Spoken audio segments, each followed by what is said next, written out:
Listen here, Jimmy. Yeah. I'm going to tell you all about sparkling water. It was huge. You had Johann Schwepp over here and Joseph Priestley here. They were huge. It changed the world. Okay, just so them in a meeting room, cigarettes, grabbing James by his quarter zip. Like, you got to know something, buddy.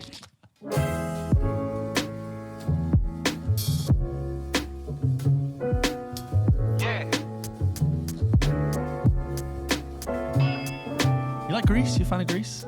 The film, Yeah. not the country. Not the entire slick country. oil, yeah. The film. Yeah, I think we've talked about it before. I haven't seen it in a long time. I caught the end of it in Florida recently, and I was like, a car flies at the end? I forgot that. Yeah. Oh yeah, it's pure fun. I did Grease. I was in a production of Grease. Oh yeah, who'd you play? I think I played the guy who's played by a 35-year-old man in the movie, Oh, Sonny. Sonny. Yeah, I played Sonny. Good to know. Yeah. I was 9 at the time, so I went the other wow. way Okay, in terms of the age. They aged you up for the role. I must say, even at the time, it felt weird. Did they draw lines on your face to make it more accurate to the film? Put the hair back. I think even at the time, as a 9-year-old wearing a leather jacket, felt a little bit sort of odd, you know.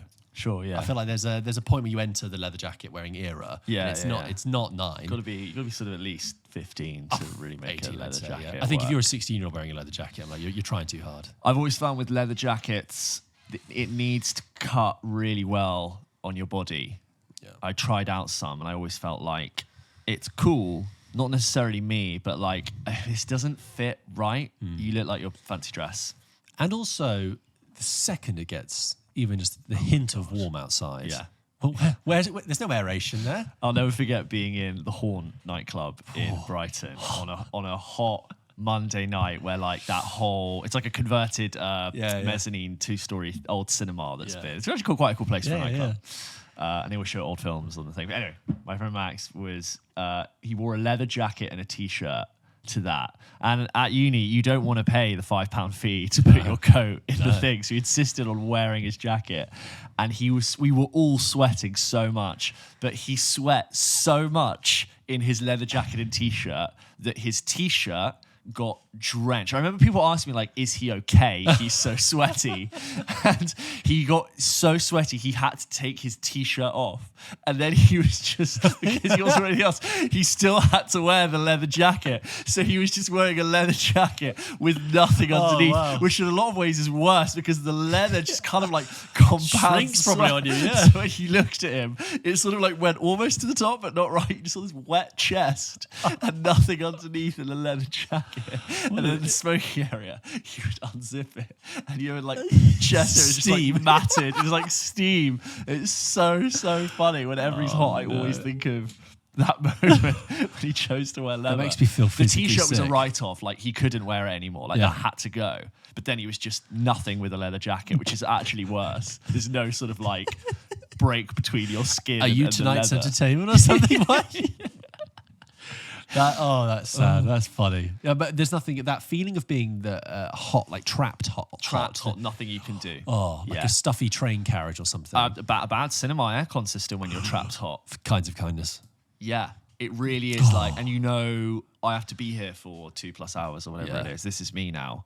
A plane when the aircon's not on is really bad. Have you done that? Yeah. Usually on planes, the aircon doesn't kick in until you take off. Yeah. So if you're really hot sitting on the tarmac and everyone's getting on and moving, I'm really, really hot. And I'm like, I really want to take off to get the aircon going. Yeah. 4 hours on the tarmac in Paris. Yeah. Oh, you can get a refund if you're more than 3 hours on the tarmac. I know, this was 13 years ago. Oh, okay. we were descending into London, and they just last minute something happened. They turned us around. They just landed in Paris, like not an emergency landing, but like just it wasn't scheduled. And obviously the French were like quite naturally like, well, there's a fucking plane here. They shouldn't be here. Yeah, so for 4 hours, somebody somewhere was going through lots of paperwork and was just sat in. This is like mid-July, and it was baking heat.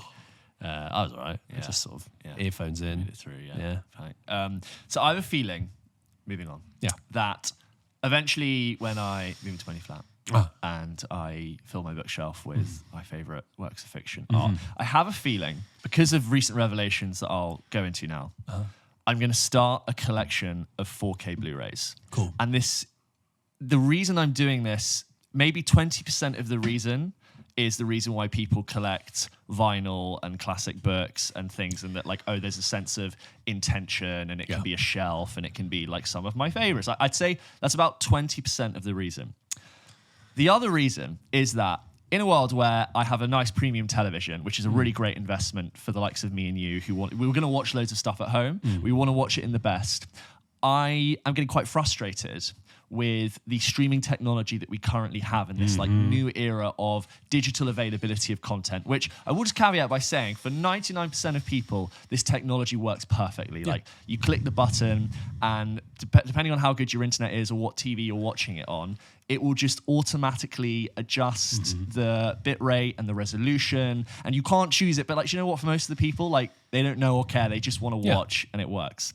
I find it very annoying that I have no control over that bit rate and resolution. I have great internet, and a lot of times when I watch Netflix or Amazon Prime and I want to watch a really good film and I want to watch it in the best quality because I bought a nice TV, I'm spending the first minute of the experience checking the bit rate and the resolution to check it's good. And I would like to decree, were I to become Prime Minister tomorrow, I would enforce an executive order that forces big tech, Apple, Netflix, Prime, to allow me not only to choose my resolution and bit rate like you do on YouTube, you can select 4K. I really want to have an option where, let's say I'm going to watch Killers of the Flower Moon tonight. I want to have an option to stream it. Great. You choose all the bit rate resolution for me based on my internet. I want a download to offline option where to my set will be downloaded a version, right? And I want to have that version in the highest bitrate possible, downloaded, and then I want to play it, and I want it to like not be actively streaming because I just am like I can't control that. Would they say that is what buying it is on like Amazon? Well, so this is the thing, but not necessarily physical media, but like if you're like on Prime watching it, and if you were to buy it, then you can buy it in UHD, and you can buy the file, and you're given the whole file. So another thing about that is that when you, on Apple, for example, even on a large TV, you do not ever download the film to your TV. No. You only stream it. It's only on a phone or a tablet that you can download it offline, and it's a compressed version of the film, which is totally manageable for like file sizes and everything like that. But I've sort of like, I appreciate the digital era for being hyper convenient. You don't need to store or own anything. Everything's available to you. But I'm kind of like, I have good internet, and why am I getting a lower bit rate on Netflix right now? And why is it only doing 1440p and not 2160p? And it just kind of annoys me because I'm like, I would like the option to download it in the highest quality, even if that's like a 50 gigabyte file, which it probably is.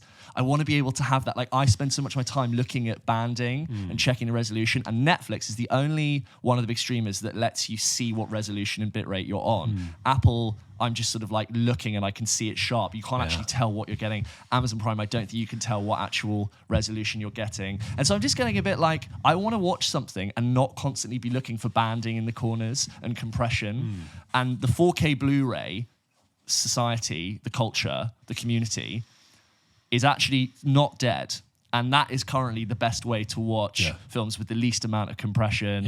I looked into Blu-ray players. Some of them get crazy expensive with like 800 to $1,000. I'm not going to spend that on a Blu-ray player. But I'm just kind of like, I am wasting my time worried about the resolution. Like I'll pop on Severance, and for 5 minutes, it's like not sharp. And I have really good internet, which is annoying. And so this is why I'm like, I want to have a collection with some of my favorite films. I think I would want to rewatch that I know I can just have and play, and they would exist there. I like, first of all, if you were to be Prime Minister and do that. This is for like the 1% of people who are like noticing these things. Everyone else is probably just enjoying their life and getting on with it. Sorry. So as Prime Minister, first of all, love that that's your first executive order. Housing? No. Yeah, of all the crises, tomorrow. Yeah. It's very important.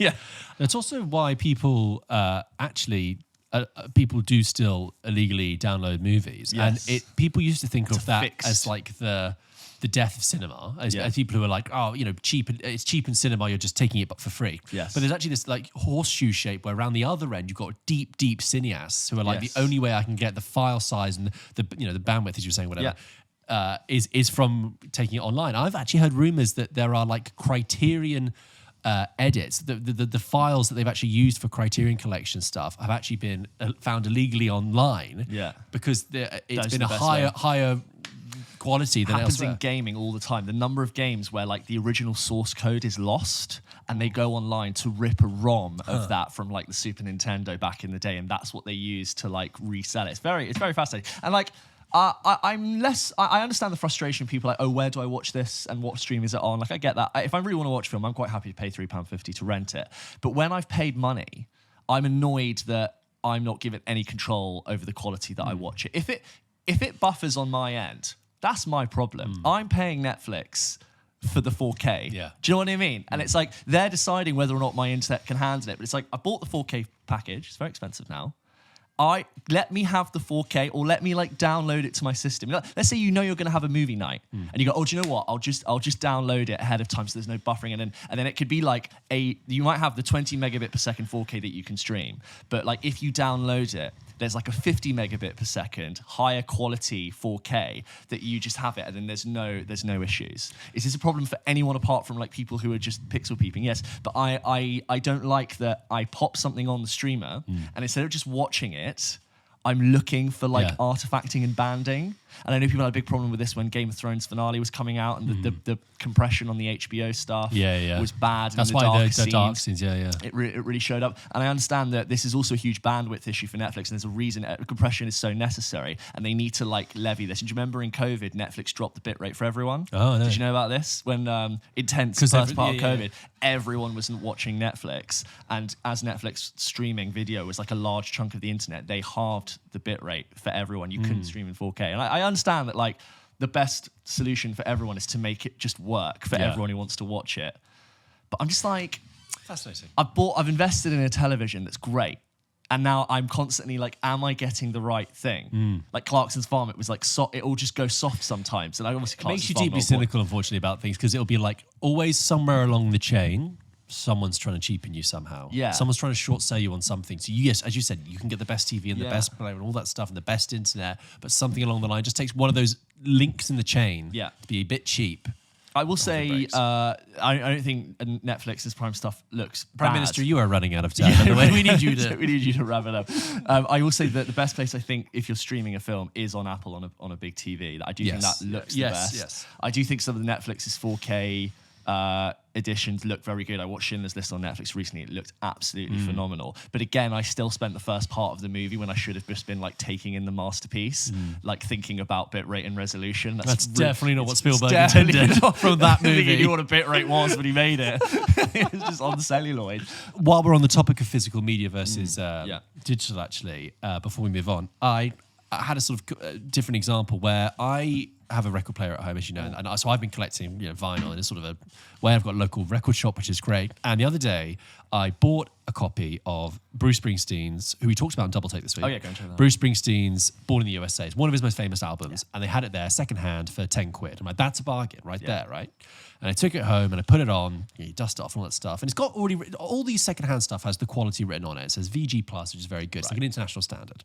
And I put it on, and you know what? It's fine. And it's solid, and I've got a very good Marshall amp speaker, okay? And I'm playing it, and I can change the treble and the bass and all the levels.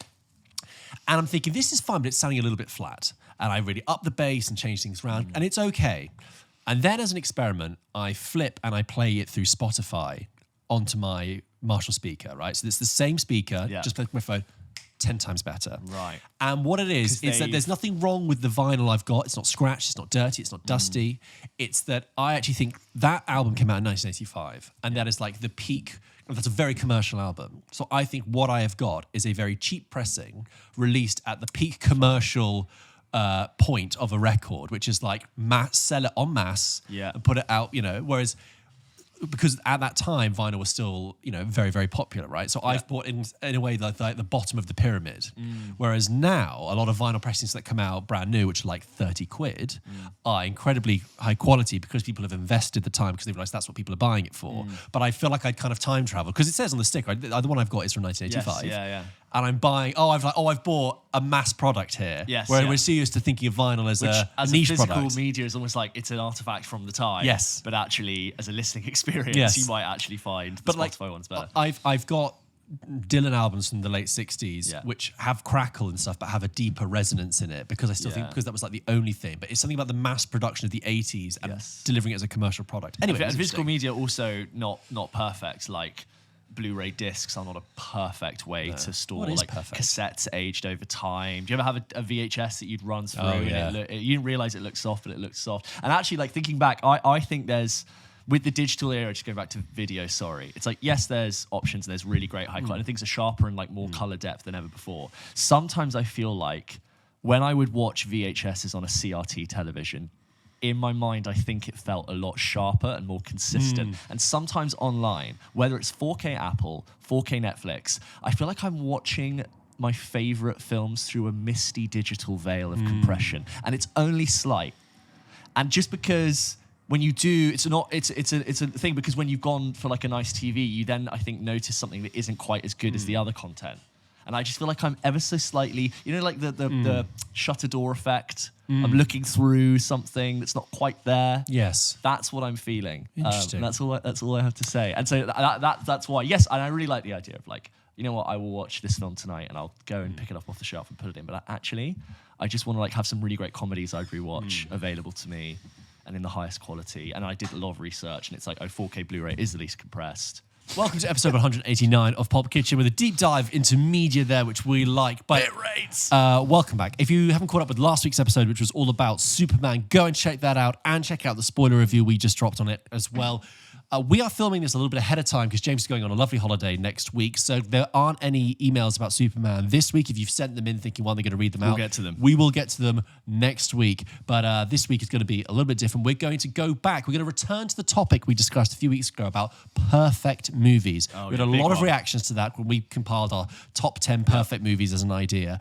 Loads of reactions from you guys. You sent in all these emails and correspondence about what your perfect movies were. So simply, today we're going to read through what your suggestions are for perfect movies. And also, from the reaction of last week, it feels like you and I are in the film media TikTok space some of the only people who aren't loving Superman. Yes. Go and listen to our review. I'm sure some of you have, and listen to the spoiler cast, but I think we articulate our gripes with that film specifically from our perspective, I would say, quite well. And hopefully you can, if you don't agree, you maybe sort of understand where we're coming from. And I have no problem with people writing in and being like, it's exactly what I wanted, and I really believe it. I really believe it is. It just, I have slept on it, I have think on it. It just isn't to my taste, despite like not having a bad time with the film. I've never felt so challenged on an opinion really of a film. I'm usually I have an opinion, and I find some people that agree with me, and maybe some people are over there, but I feel so far from the consensus. I feel so much like everyone's soared into the sky with Superman, and I've been left on the ground. And I find it really baffling, because I'm actually, it's made me deeply question, it's like a psychological experiment, it's made me deeply question what I saw. You know, there's a psychological experiment where, like, if you have 4 people in a room looking at a graph, telling me, you have to you have to say which line is longer. Oh, right, yeah. And if the people 3 people say that the line that is actually shortest is longest, the 4th person would just agree. Yeah. And that's how I feel. I'm like, I was so certain when I came out of it that I'd seen a real stinker, and I was warning people. And now with this reaction, I'm like, what did I see? Yeah. Did I see it? Yeah. I don't remember. Yeah.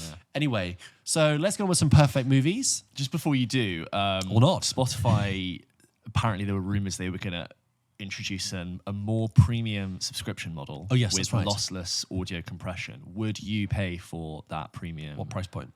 I would reckon if full fat Spotify's what, 17, 18 pounds a month? 16? Isn't that a family plan, isn't it? Maybe. I've been on a family plan for ages, so I don't quite know. Fine. I would imagine it'd be at least 10 quid more a month. So maybe like pushing 30 quid, 25, 30 quid. I don't see why I'd be very tempted. I have the good Bose headphones. I have a vinyl player. Why would I not invest in? Music is so important to me. Yeah. Like, it's something. I think music is a kind of like my. It's like your thing. Yeah. It's like a media thing you really want to have. Oh, it's really. It's also knowing that you're getting like a little bit less than what's best out there. Do you know, I don't know, we will get on with the show, but I don't know if I've said this to you before. That, like, obviously, like, I live and breathe film every day. It's what I do. I love it. We do all this stuff. But if you gun to my head, if you were to like take music or film away from me, I'd have to. I have to keep music. Yeah.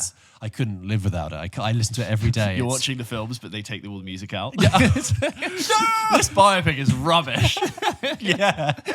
Well, every time Dylan goes to play, just silence. I absolutely need music. It's fundamental to my it's cool. existence. So George Pundek likes listening to music and long walks on the beach and hanging out with his friends. It's like French oral. I like to écouter la musique avec mon ami. Yeah.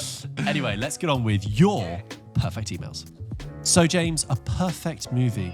What is a perfect movie? Well, go check our episode, I think it was 185, where we talked about what is a perfect movie. We went into detail about what made a perfect movie to us. And it's completely subjective. And obviously, we say it with a little bit of a tongue-in-cheek because it is a bit of a cheeky question. Like, it's an amorphous thing. It's an ephemeral idea. What is a perfect movie? It's very easy to say one film is perfect, but to say 10, all of a sudden, it's like, well, if you've said 10, how have you not said this other 10? So, we came up with a list of 10. And I just want to remind everyone what we think the list was. And I have some minor revisions in the time that we've gone away and thought about it. Yeah. I sat on a lounger by the pool when I was on holiday and I thought, no, this is a perfect movie. So the list we came up with in episode 185 was The Matrix, Toy Stories 2 and 3, Jaws, Parasite, The Shawshank Redemption, When Harry Met Sally, The Social Network, Paddington 2, and Die Hard. I'm mostly happy with that list. I would like to make a couple of revisions. I don't think we need to have 2 Toy Stories in there, given that this category is so hard. Yeah. I'm just going to wing it and say we're going to keep Toy Story 2 and remove Toy Story 3. Yeah, I'm not against that. I would also like to replace Parasite with Little Women for me, because I've seen Parasite once. I've seen Little Women multiple times, and I think that film is perfect and needs to be in there. It's quite, I'm aware of the sort of very male list. Film bro-y list. Yeah. So I want to put Little Women in there because I think it's great. It's my list. You may disagree. For me, I'd like to put it in there. And of course, we need to put in School of Rock. Absolutely. Which was a huge omission of ours. So this new list, I mean, if you're happy to have those changes. It's all just, It's all this was your idea. No, I know. I said, sorry, I'm not dismissive No. I think at this stage, you can sub in 10 other films. Apples and oranges. It all kind of checks out. So now I would like to say the revised list is Toy Story 2, Paddington 2, Shawshank Redemption, The Matrix, Die Hard, School of Rock, Little Women, Jaws, When Harry Met Sally, The Social Network. Get them on Blu-ray. Get them on Blu-ray. Don't get that compressed. Those are good. Like, get your perfect films on your shelf. Evergreen forever. Evergreen forever. Yes. That's kind of like a double forever, really, isn't it? Yeah. So it's never green. You guys have sent in a lot of your perfect movies and suggestions, so we're just going to barrel through your emails about that. Shall I begin with Michael? Let's do it. Michael writes in and says, great list and an interesting take on what makes a perfect movie. For me, Back to the Future was a big one missing from your conversation. And a lot of people on Instagram said that. Yeah. I think you and I have said, like, I feel like we're kind of post Back to the Future. I feel like it was the generation before us that love it. Yeah. I've never really, I don't mind it, but I've always been slightly surprised at the huge praise people give it. It's great fun. Back to the Future. It's weird. It's a weird movie. Yeah. Not weird bad. I get a lot. But like the Libyans... and the fact that these friends are like, do we forget? Not the Libyans. Doc Brown gets AK-47 in the first act. Yeah, like we quite forget violent, that, isn't it? Like some small town with Libyans. When you think about it, why is there like a terror attack? So when I watched them for the first time in like 2010, I was like, what? I get a lot of ads for the musical School of Rock, and it's everything. Oh, the musical of School of Rock? Sorry. Of Back to the Future. Yes. And it's everything I really don't like about what happens on the West End right now, of like take a popular IP, like the Devil Wears Prada one. I don't know, maybe it's great. It's just like they always feel like random remakes to me, or stage adaptations. Okay. All I will say is I've not seen Back to the Future musical, but I will say that it has won a lot of awards, and it has got this kind of larger than life quality. It has got the spectacle of the time travel, the car, and everything. So I'm willing to give. If someone said to me, "I went and saw it and it was great," I believe them. However, I saw Devil Wears Prada musical, and it was as empty and mediocre and as pointless, just pulpy for tourists, which really turns me off, because they've taken an IP of a film I really like, and I just think they've diluted it slightly and made it for mass appeal. I'm not saying this is of all theatre. I think like some of that like Carnaby Street blockbuster theatre stuff, I kind of am like, this isn't for me. And I should have loved Cursed Child, Harry Potter, but when I went to see it, I was like, oh, this isn't on the same level as Deep. This is for a surface understanding. I really don't like the way they've recycled the characters and brought people back. Anyway, I'll give you my quick thoughts. If anyone is going to see the Devil Wears Prada musical, quick things is that it's meant to be a music written by Elton John, by which they mean Elton John had music written for him. You're right. Yeah, there you go. Tick, tick, tick. How much? I think that they should have done two things. One, make it a jukebox musical with songs from the era, the early noughties, because they've kept it in that era. So I was like, well, then let's have Katie Tunstall and things like that. Or they should have really leaned into the pop kind of naughtiness of it and had someone like Jake Shears and the Scissor Sisters write the music and make it really kind of naughty. Not naughty as in the era, naughty as in kind of saucy. It's the millennials really who love the film. So that was a shame. Sequel is being filmed right now, isn't it? Yes, with Kenneth Branagh. Oh, great. Kenneth Branagh's in it. I like the idea of that. There's another big tranche of people that get added in. I keep saying tranche recently, by the way, and I always think of keep thinking of The Big Short. But it's like, it is a tranche of people. Yeah. Anyway. Stanley Tucci coming back for that? I yes. hope so. Yeah, they're all back. I'm sorry, Michael was saying, Back to the Future, and then he says, it's a film that is accessible for so many, always entertaining, and if it happens to be on TV somewhere, it's pretty hard not to lock in and watch it. Surely it qualifies. Thanks to the podcast, always enjoy. Mike from Auckland, New Zealand. Hello there. Mike, and then he gives his phone number, but I won't be calling you, Mike, because not only do I not know you, you're all the way in New Zealand, so that would be expensive. And you'll be asleep. Yeah. Thank you so much for your email. This next one's from Jonathan, who writes in, "Hi, gents, hope you're well. For the perfect film debate, I'd like to nominate 12 Angry Men, and I think that's a really good option there. That's a good show. It's an absolute classic that you can watch with anyone and at any time. Though it's nearly 70 years old, many of the themes are still relevant today, and at a tight 96 minutes, it leaves absolutely no fat. From the amazing script to perfect performances from Fonda and co, the film had no real room for improvement. It's not only a perfect film, and also a great film to show the kids a kid's part of the film club, as you can pause it at different points in the film to debate on whether they think the boy is innocent or not. That's a really good shout for Bill. Yeah. I'm going to message Bill and just say 12 Angry Men. Does it deal with ideas of violent ideas? Yeah, it deals with it deals with criminal injustice and prejudice. Yeah, and I'm trying to think about and also details for the age appropriateness of it. The nature of truth, actually, about factors, and just because they're presented with evidence, actually with cross-examination, how you can view it the other way and how it actually doesn't stand up. Very true for today, like the manipulation of facts. Exactly. Another 96-minute film I'd recommend. Jonathan goes on to say, another 96-minute film I'd recommend for the film club is something I was shown at that age by my French teacher called Les Choristes, or The Chorus, 2004. Les Choristes? Les Choristes. I think Les Choristes. Les Choristes, a chorus. Yeah, Les Choristes. This is a lovely French film about a boys' choir in a boarding school set in the 1940s. It was great to see a film about many people my age back then, and it's a film full of wit, depth, and heart at its core. As it's in a different language, the kids will have to pay attention and not look at their phones, which is a positive. Wishing you both the best, and excited at the lead up towards episode 200 from Jonathan, sent on my phone whilst melting in the British sun. Speaking of Pulp Kitchen 200, guys, we said last week we will be selling tickets to Pulp Kitchen 200 for patrons on the 28th of July, and for everyone else on the 30th. It is going to be one night. It is going to be in central London. We're going to announce the firm details very, very soon, but we're really, really excited. Yeah, I can't wait for it. If you want to go, please make sure you get the tickets. We're only going to have a limited amount, and it's going to be really exciting. Absolutely. And if I may just go back to Jonathan about 12 Angry Men. Yeah, and that. So 12 Angry Men, I agree. I love it in so many ways. The reason I, just for the sake of argument, would not put it in this list is that if we're going to talk about a perfect movie, it is essentially a play, and it is essentially all in one room. And for me, a perfect movie is something that does use the form a bit more and shows us the world and gets out there. And I know there's so much skill in 12 Angry Men, the way they shoot the room from different angles, and they shoot it lower down to make the room feel smaller and smaller and smaller. Yeah, the walls literally close in.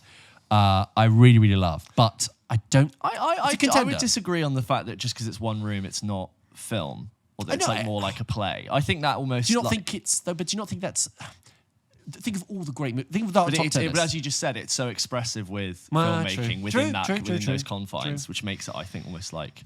It's more of a curiosity, more of like something to study. It shows what you can do with the medium because of its restraint. Yeah. This next one's from Charlie, who says, "Hi, George and James and George. I had to message you regarding your latest episode on The Perfect Movie. And I've got to say, George, I love you, man, but you were talking some absolute nonsense with the pizza thing." Okay, some people wrote in and said I hit the nail on the head with the pizza thing, So I'm sorry that, Charlie, you don't like pizza. We find food metaphors very useful. Yes. Okay. You'll find that's where the kitchen comes in. Pulp Kitchen. If you don't like food allegories, it's best you move on. Best move. I think I refute your claims on what constitutes the concept of a perfect film and just ended up describing the most universal films. Perfect films are not pizza movies. They are Rolls-Royce movies. High quality on all fronts. I think you broke your own rules too. You mentioned not needing it to have a vanilla palette, and used this to include Parasite, which has much death and brutality, then excluded Titanic and Trainspotting solely for the death and brutality. I think that's twisting my words a little bit there, but anyway, I think the concept of the perfect film is too... Well, yeah, of course it's subjective. It's just a bit of fun. And probably needs to be defined by genres, e.g. the perfect rom-com, the perfect western, the perfect horror. That way, you remove the guidelines for universality and can instead assess the film for what it's trying to do. There's also the thought of where a film appeared in time, its place in history, which I think boosts The Matrix, Titanic in that category. You've got to put Lawrence Arabia in there for that reason, especially when you consider its influence across filmmaking. Anyway, despite that... Influence isn't related to perfection, though. No. Anyway, despite that, The Lord of the Rings needs to be put on your list, all three of them, the perfect trilogy, the perfect book-to-film translation of all time, end piece, all the best, Charlie. I love those films, and I think the first one is the best of the three, and I truly do adore them, but I can pick a flaw in the first one relating to the baggy third act, even though I think it's the best one. And then the second one, I think the bittiness of it and chopping between the three different stories is a bit repetitive. Like when you cut again to the end, so I'm like, I mean, I love it. I'll lap it up. But I think it's made perfect. And then Return of the King, it's quite slow to start, but it's fucking amazing. They're all good. I think it's unfair. They almost are one entire film. Yes, it's like a unique 12-hour odyssey that's unlike anything else. And as a three, they're perfect. Charlie, your points are completely logical. I like you are approaching it in a very cerebral, logical way. And you're not wrong, but I would say like we are approaching it. It's like on a gut level. Every time we say, well, the perfect movie has to be this, it therefore excludes something and breaks the whole model. We were firing from the hip, going on gut level, and as soon as you stop to really analyze it, you're not breaks. wrong, but not right either. Sam writes in and says, hello, George and James. Hope you're doing well. I discovered your podcast in recent months and it helped rekindle my love of films as well as discussing them. I want to give you my opinion what I consider to be a perfect film, Home Alone 1 or 2, depending on your preference. Despite the fact that we've all seen it countless times around Christmas, the booby traps, slapstick comedy, iconic quotes, and quirky side characters are a joy to watch every year. Macaulay Culkin is the perfect foil to Joe Pesci, who, along with Daniel Stern, gives adults something to enjoy too. The dynamic of a good fella versus a 10-year-old boy is perfect. Its core messaging of the importance of family and generosity are universal and can resonate and warm the heart of just about anyone. No notes. Thanks for reading, Sam. I think like the concept of what Home Alone is like on paper such a perfect idea. Yes. It's like a kid's left alone at Christmas. People are trying to break in and he's going to outsmart them, and it's family friendly, and if you're a kid it's a bit scary. Also, slapstick is, I was going to say universal, but I know Charlie in his previous email picked up on that. But like slapstick is universal. But you have the fun concept of the kid thing, but then there's something about the kind of just and it's funny in every language. Openness. Yeah, slapstick is just open, funny in every language. You could probably watch that film without speaking English and still get a beat of it, which is really good. I also like when you talk about it's funny because you've got a good fella in that film. I would have watched it really young as a kid, not knowing Joe Pesci for who Joe Pesci was, but then obviously like retroactively discovering Joe Pesci in the gangster movies, like that's a new appreciation for the fact they're like, oh, it's like they got fucking Ray Liotta to break in or Joe Pesci. Like, that's quite funny now to look back on that. When he's funny, Joe Pesci's really good. Joe Pesci's really good. And I know The Irishman's a really long film that's like there's never a good time to watch it. He's so bloody good in that movie. Yeah. And he gives like a real a tenderness and like a sadness to him that I didn't see in other things he's done. And he's a really sort of maybe an underappreciated talent, I don't know, or underdiscussed. I think it's more that because really we haven't had a lot of Pesci in our life. He's been dormant for 20 years and he's basically now retired. Yes. This next email is from Yannick, who says, hi there, James and George. Long time listener of the podcast here. I really enjoy what you do. Thank you. I wanted to chime in your conversation about perfect films. It got me thinking about some of my favourites, and I realised that I wouldn't call them all perfect. For example, Fight Club. Yeah, sorry, James. I know you instantly think less of... No, I think it's George. It's me. George I think less of Fight Club. George, speak and say your name. I'm George. Hello. Hello, and I'm James. That's going to sound really similar. Don't drop your voice. Why did we both impersonate James Bond there? Okay. I don't know. I'm George. I sometimes talk like this. I go up and down, and here I am. And I move my arms like this. Just flick on the video right now so you get used to He's the blonder one, wears glasses. There you go. I'm James. I talk from camera right to left. Yes. And I have slightly darker hair. Longer hair. Flowing now, locks really now. Wilding myself. Okay, but anyway, Fight Club. We try. Same goes, as Yannick goes on to say, same goes for Good Will Hunting. Good Will Hunting is also at the top of my rewatch list. Arrival, and a few more of my picks. But there is a film that is undeniably perfect in my opinion, and that is Usual Suspects. It's not my favourite movie, but it is inch perfect. The cast, the characters, the mood, the tension, the pacing, the reveal, the incredible music, the last words, right up to the last sound. There is not a single thing they could have done better in that movie. Absolute perfection. I do agree with most of your list. Before Sunset is perfect. So is Toy Story 3 and Jurassic Park. Keep up the good work, guys. Much love. Yan from France. Yeah, Jurassic Park. Brilliant. And Arrival, I love, like, as a film adapted from a short story. All the things we talked about sci-fi in the main show of, like, bringing bigger ideas to our humanity. I love that. Like, I didn't think of anything. I'm not going to spoil Arrival. No. But all of the revelations is an idea I could never really have conceived of before. No. And I love that, like, cinema did that, and it completely broke my heart into a million pieces, and it's gorgeous. Also, Jan, I think why I'm enjoying reading these emails is that it reminds me that you and I are just two people. Yes, and we have our own, we're not trying to give a consensus opinion. We're trying to just have a little, I would say, shoot from the hip. And I'm loving, even though that I may not have as close a relationship with something like The Usual Suspects. I haven't seen that such a long time. But I love hearing why, for you, that's a perfect movie. And so many of our picks were skewed from films that came out in our lifetime, and obviously, like, we got to experience and shout about. So I don't think we talked about, like, our generation really feels like we need to champion Whiplash, whereas other, like, the generation before, it's like, no, like The Godfather. And it's like we all, like, we're agreeing, but, like, we have a different level of responsibility to champion a film. Why wasn't Whiplash in our top 10? That was the whole. Why did we take Whiplash out? Why wasn't Whiplash? I think we said it wasn't perfect at the time. Why did we? I'm gonna have to listen to the episode. Why did we say? Yeah, I think you were the one that was like, it's not a perfect film. Again, it's just on Did mood. I actually? Do you know what, guys? Ask me in a different day, and because in my head, part of me is like, Whiplash is a perfect movie in a way, especially like perfect, like breakout movie for a director. What it did for guys. You got to understand. Just a little insight. What it's like to do podcasts. So I'm like, I'll revisit it. Sometimes we record episodes, and I don't even know. I forgot what we say. Totally. Like it could have been even last week's episode. I don't know what I say. When people quote our reviews back to us, especially weeks later, I'm like, did I say that? Was that me? I loved Superman. No, it's like Mark Wahlberg in The Happening. What?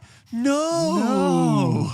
Whiplash is a perfect movie, and I'd probably replace, I don't know, Die Hard with it maybe? I don't know. This next one is cool. It's from Ross. Afternoon. Good afternoon, Ross. Not long been listening to yourself, but listening to all your old stuff. You have my dream job discussing films. He's written it like a poem. Yes. Yes, stanzas with like the different lines of different lengths with no rhyme or reason to it. And only he knows the reason as to why he's broken it up that way. Ross, afternoon. I'm going to read it out like a poem. Good. This is Perfect Films by Ross. Afternoon. Not long been listening to yourself, but listening to all your old stuff. You have my dream job discussing films. I'm loving all your opinions and reviews. I'm 42 engineer, and I've loved films since seeing Back to Future 2 at cinema and my nan buying me The Fugitive on VHS for Christmas. Also no punctuation. Yeah. But now I just want to say I loved your Perfect Films episode, but I have a few I want to add. Singing in the Rain is 100% perfect. Back to the Future is perfect. And controversial one, Heat, that film/movie is perfect. Full stop. Also not heard you mention Donnie Darko or Fight Club 2 of my favourite movies. Would love to hear your thoughts on them. Keep up the good work. Do you see what I mean? Like some lines have full stops and others roll in. Signed off with your name and then your email in massive letters. Ross, thank you. Thank you, Ross. Singing in the Rain is a great movie, and I'm desperately due a rewatch. And we did acknowledge in our episode that like our conversation was mainly like 80s onwards. So I just want to say, you say Fight Club 2 of my favorite, but it's like Fight Club, 2 of my favorite movies. I was like, there's a Fight Club 2. Heat is a bloody good I really movie. want to rewatch Heat. Oh, it's so good. I really want to rewatch it. Good. Yeah. Moving on to Margot. Margot writes in the most perfect film thoughts on your episode. Hi guys, love the podcast and particularly enjoyed your most recent episode on perfect. Which is nice that everyone's not being like, I hated that episode. Yeah. I thought people would be really annoyed you by guys it. But people are like, about? oh, what a great episode. As I was listening, I thought it curious, and you do touch on this at the end of the episode, that you don't discuss movies from pre-1970s. Yes, there we are. Yeah. There are lots of excellent movies that would have made the perfect film list. Brief Encounter, I love that movie. Roman Holiday, Casablanca, All About Eve. It's a Wonderful Life, yes. Gone with the Wind, and even the original Mary Poppins. Well, that's one of Mark Kermode's favourite films. Anything with Julie Andrews is sublime. Yes. You know why Mary Poppins isn't perfect? The first half is way better than the second. I think it gets a bit miserable. Oh, but isn't that the point? It's meant to be sad. Oh, it breaks my heart, yeah. But like, if you, as a watching experience, I would happily watch the first half. And if you said, do we have to finish it? I go, no, we don't have to. But like Titanic. Oh, no, it's Titanic. Well, Titanic is sad in the second half. No, it's still compelling though. I see. Yeah. There's a real tone shift in Mary Poppins anyway. I love it. yes, the pacing and stylization is quite different from what we're used to a modern audience, but it's still there's still lots of gems, and that's stood the test of time. Look, guys, I'd love to, if we have time, to talk about movies pre-1970s that we love. And actually, you and I could probably do a little break-off episode where we just run through exclusively movies made pre-1970. Well, we need to do the 80s, best of the 80s, best of the 70s thing. That's what that's there for. Yeah, I think we might need to truncate it though. Maybe we just truncate it into just pre-70s because it's in our back pocket. It's in the back pocket. There's also in my mind lots of crud that seems to be very highly rated. Citizen Kane, Hitchcock, and Truffaut are widely overrated, in my opinion. I'm by no means an aficionado like you guys, so would love to hear a standalone episode discussing your hits and misses of the old and oldies. Yep. Yeah. Thinking way ahead of us, as I feel they often get overlooked in favour of more recent stuff. Sorry if you've done this already. I've only just discovered your pod on my maternity leave and working through the episodes. Please do signpost me if so. Best Margot. No, we haven't done it yet, but we did do noughties, 2010s, 90s, and I think we'll do something about the retroactives. Popular episodes, so you guys must have really enjoyed them. So go and check that out. This next one is from Trevor from LA. Hey, Trevor, friend of the show, long time friend of the show. What's up, dudes? It's Trevor in LA. Actually, broadcasting from my family's house in beautiful Ohio. If you've never been to Ohio, think of it as fascist Midlands. Okay, I had to try. Your words are ours. I had to chime in on your convo about perfect movies. You started the discussion by saying someone mentioned a while ago, what if you could show someone a film who has never seen one before? That someone was me. That's right. Remember. That was the first email I ever sent you. Yeah. A friend of mine, which I think, that concept birthed the reason for the episode. And I think therefore skewed ourselves towards universality, I think. A friend of my ex-partner had left a scheduled religious sect. Secluded. I'm scheduled for a religious sect. Had left a secluded religious sect that discouraged secular culture. So he had never seen a film. My friend, that's like a tongue twister. Yeah. My secluded religious sect that discouraged secular culture. So he'd never seen a film. Yeah. My friends and I narrowed hundreds of films down to 5 for him to choose. The Matrix, Jurassic Park, Liar Liar, Forrest Gump, and Back to the Future. He chose Forrest Gump and loved it. He liked the whimsy. I think I sent that email 2 years ago. I think 3 even, yeah. I love that story has resonated with the show. I also think it's notable that 2 of the films we recommended were also on your list of perfect movies. Back to the Future and Forrest Gump could probably be in contention as well. Just want to say, Trevor, that is one of our all-time favourite emails. One of my favourite episodes, actually. Yeah, just like that's such a good... It just sparked a great conversation. What a concept that someone, as a fully formed adult, has not seen a movie. Yeah, what a challenge to to think about all of the great films in a different way for someone who's never seen a film. Brilliant. Moving on to perfect films, I actually just had this discussion recently with a group of friends. One of my friends said that something that completely changed how I look at film. They said a perfect movie is any film that makes you feel the way it wants you to feel. With that in mind, here are some films I think are perfect movies. Perfect Days, School of Rock, of course, Wall-E, Midnight in Paris, Avengers Endgame. Definitely going to jump in and say not Midnight in Paris. Midnight in Paris has its charms, but have you rewatched that recently? Yeah. It's a bit, I'm not even, just Woody Allen stuff aside, it's just like the men in it are real, and the way that the men and women characters are totally. I watched that in Cape Town nearly 2 years ago now, but yeah, it was, God, that's time's gone by. I almost like with the Avengers thing, I'm like, totally, like it is the ultimate, like of the blockbusters of the 21st century. It represents like, if you want to go, like the ultimate triumph of like pulling it off. But it's not. It just doesn't necessarily deserve to be on a list in some senses. Also, I'm like Avengers Endgame. It's such an accomplishment. I love it, but in a way, it's not perfect because you need to have seen 25 other films beforehand to really enjoy it. I think like as a cinema experience for someone who had followed the story over 10 plus years. It was as perfect as that experience could be, and that's where that sits. I'm almost like to have it on a list in the universality conversation. It doesn't quite check. Wall-E, I mean, like definitely arguments there. Wall-E. You love the Wall-E. Wall-E is a good shout. Finally, Trevor, you do go on to mention something about something that for a date that has now passed. So I will just skip that. But thank you as always for writing in. I love the selections and the wider Pulp Kitchen community. Sorry for the length. Cheers, Trevor. Trevor, great to hear from you. I hope you enjoy Ohio. Moving on to Emmy, a friend of the show. Emmy, you're all friends of the show. You know what I mean. Perfect movies. Emmy says, "Hi, George and James. Just following up from your perfect movie picks, I wanted to throw in a few more, slightly more female-focused films. Top of the list, Bridesmaids. Just a perfect comedy. No notes. Agree. Perfect comedy. Sure. One of the best. If people say to me like, "What's a great funny movie?" You can't go wrong with Bridesmaids. 100%. So many people have said Bridesmaids like best rom-com, best comedy. And if you haven't caught up with our film bites with director of Bridesmaids, Paul Feig, that was on our social media pages a few months ago. Check that out because it's not something we post on the podcast channel. It's only on our social feeds.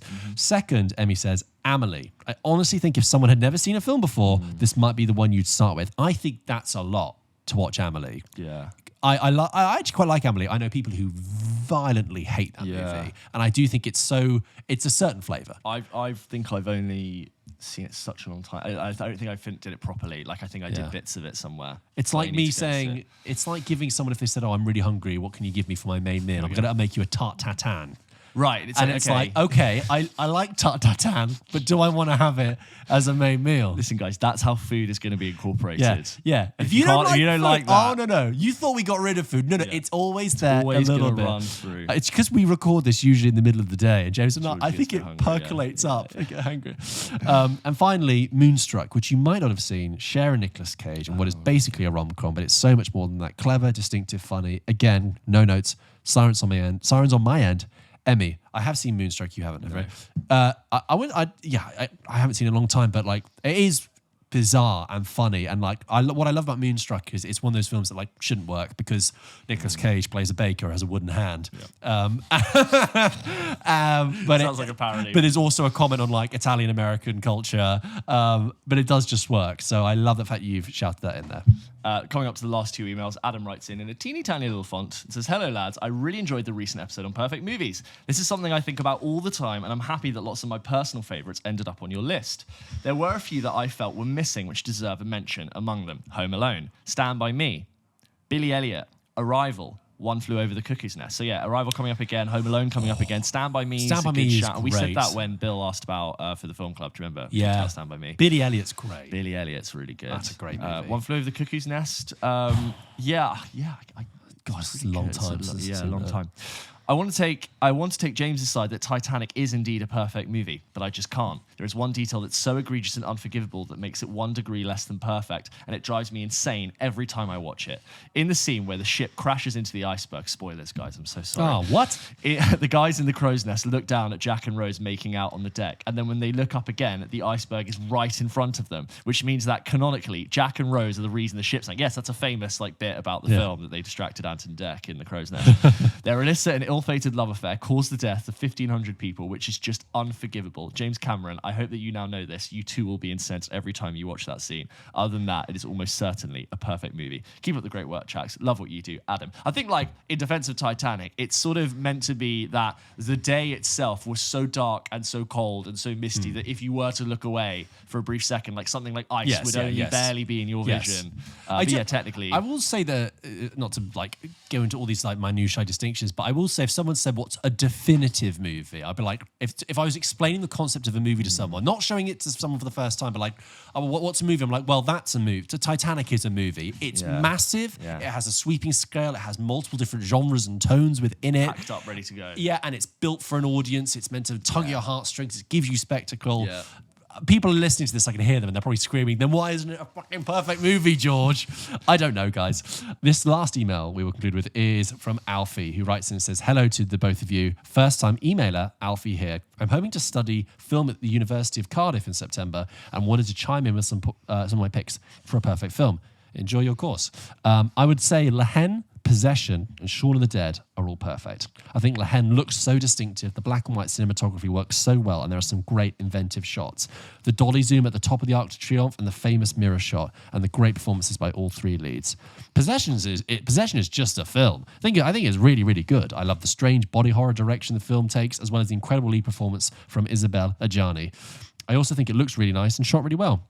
Shaun of the Dead is just uncritiquable. Yeah. Such tight writing. Nick Frost saying the whole plot of the film after Shaun's breakup with Liz, the amount of lines repeated in different contexts by different characters, and there's so many great in-jokes.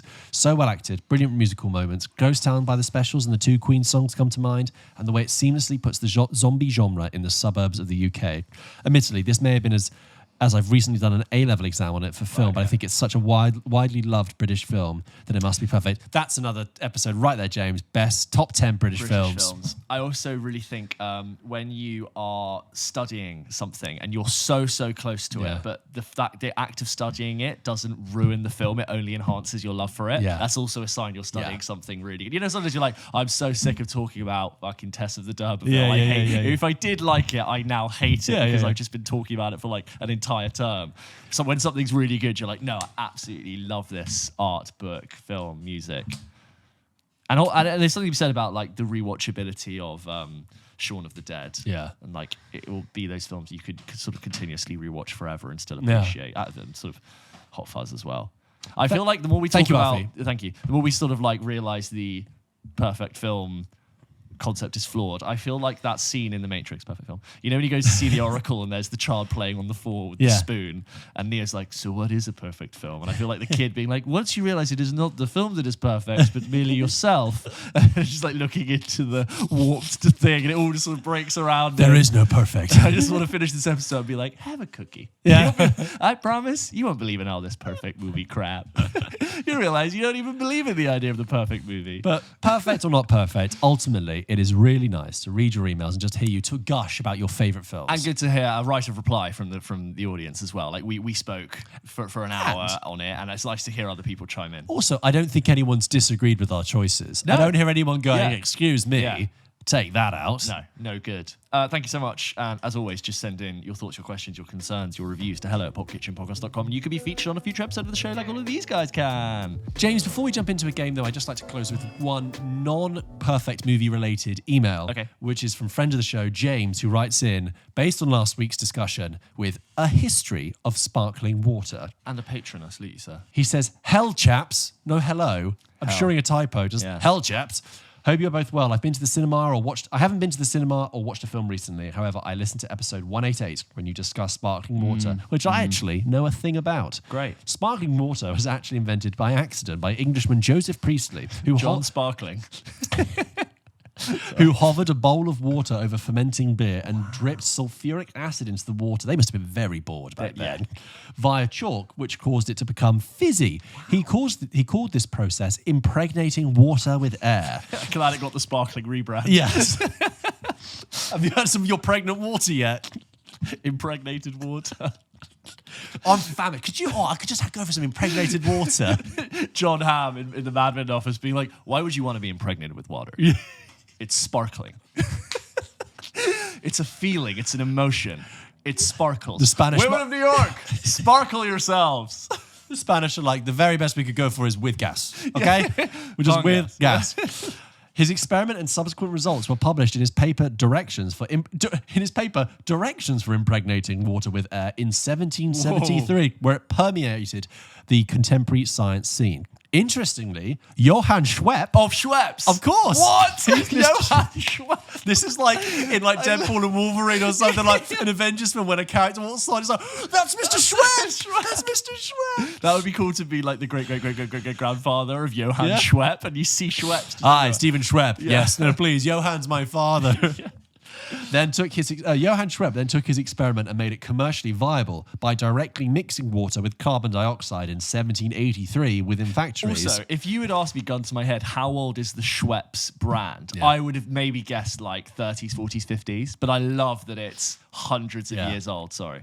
This then became the basis for not only the modern-day carbonated or fizzy drink industry we see today, but the alcohol industry too, as this was applied to beer to make it fizzy. Beer was traditionally flat, I didn't know that. Yeah, like stouts and Guinnesses, I'm not surprised. As well as sparkling wine and champagne. You're probably thinking, how the hell do I know this? Well, I work in finance, and one of my clients is a leading soft drink producer. The CFO, upon learning I studied history, not finance, gave me a 1-hour lecture on the subject. Wow. Listen here, Jimmy. I'm going to tell you all about sparkling water. It was huge. You had Johann Schwepp over here and Joseph Priestley here. They were huge. It changed the world. Okay, just them in a meeting room, cigarettes. Grabbing James by his quarter zip. Like, you got to know something, buddy. He's got one of those real projectors which like slides the thing. This is Johann Schwepp. He's whiplashing him and he gets him to taste the two water. Now, was that still or was that sparkling? I think it was still. Try again. It is not until hearing the latest Pulp Kitchen episode that I've been able to reiterate this information. That said, I hope you enjoyed this random tidbit. Personally, it's been great to get out of my vault of pointless facts that I remember. Love the pod as ever. All the best, James. James, that is the exact kind of useful but never used knowledge that we love and love applied. Because I will encounter Schweppes and I will say, do you know that it was started by a man called Johann Schwepp in the 1770s?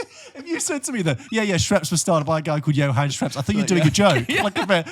Sure. Like Sprite was developed by a guy called Stephen Sprite.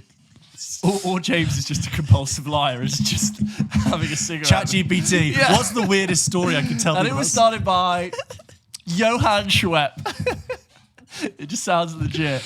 That's you so good much. intel, James. Thank great. you so much. Right, let's move on to a game. James, as ever, Pulp Kitchen ends with a game. And just one little round of the sound game this week because we've had a lot of discussion already. Just going to finish with like a little after 8 mint popped in your mouth as I always slam you out the door. It's quite a gesture you made there. It was, wasn't it? Rugby to never accept an after 8 from you. Okay, James, this is from a film I don't think we talk about a lot, actually. Great. And I'm sure you've seen it. I don't know how many times you've seen it. Okay. I don't know whether this is a really obvious pull or a really deep pull. Okay. I'm going to play it. James, are you ready for your one and only sound this week? Born ready. Guess the movie from the sound. You want me to lose weight? No, I don't want you to lose weight. No, we can't legally ask you to do that. We didn't say lose weight. I might say tighten. Tight. A little tighter. Tighter?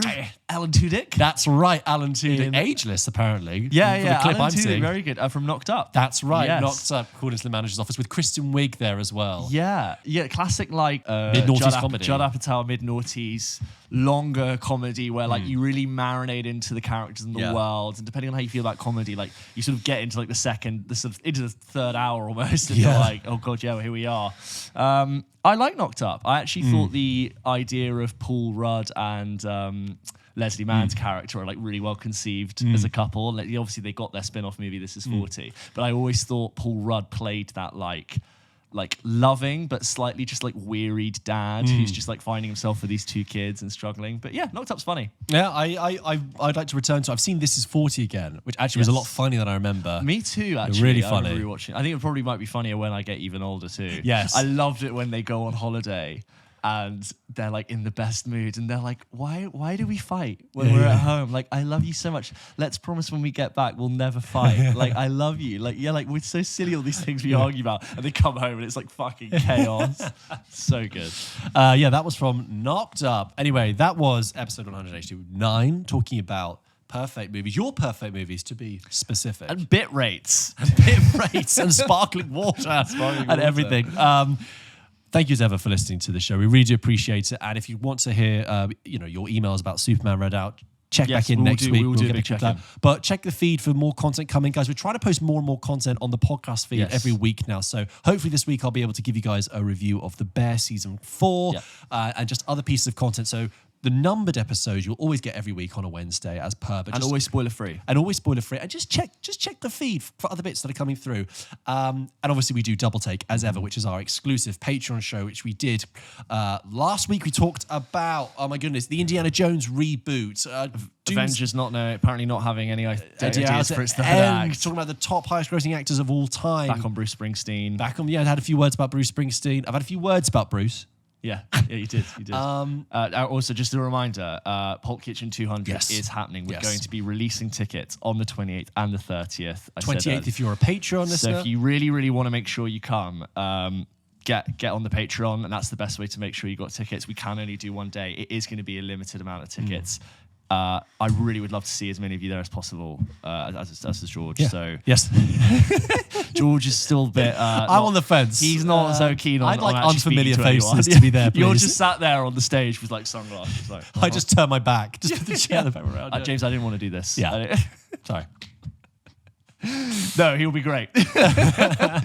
Thank you guys, and thank you for listening. And do, as ever, check out our Instagram and TikTok, which I'm sure a lot of you discovered our show from. But like I mentioned earlier, we post film bites and content that we don't normally publish on our podcast on the social media too. It's a whole multi-dimensional publishing house here, but it's also completely independently run. It is just James and I doing it. So I just want to flag that. If you are new to the show, it is just the two of us. Yeah.